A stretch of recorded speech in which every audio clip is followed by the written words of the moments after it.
l'idée, elle est ici, de voir la Chambre réunie autour d'un sujet important par rapport à un certain nombre d'informations qui se sont succédées dans les médias et qui sont interpellantes.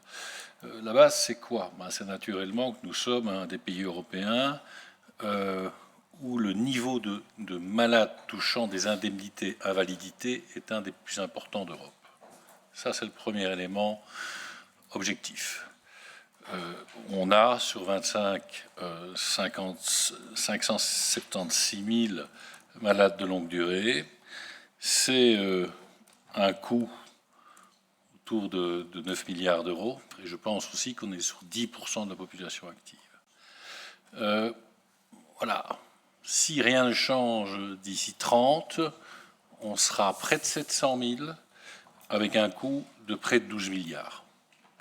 Voilà les faits et voilà la difficulté. Donc le rôle des parlementaires, c'est de se poser quoi comme question? C'est de savoir s'il y a des abus ou pas. C'est la question que vous vous posez au quotidien dans votre travail de part et d'autre.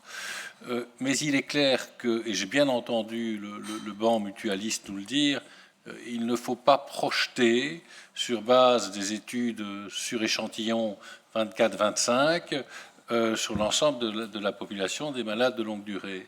Il n'en demeure pas moins que quand des tendances et des statistiques se répètent à plusieurs reprises, elles se rapprochent de la vérité.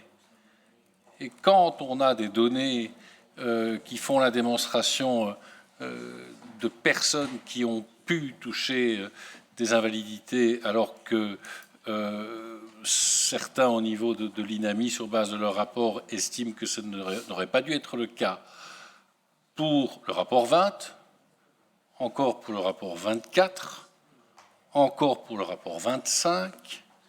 La question que nous nous posons, c'est de savoir si le système fonctionne.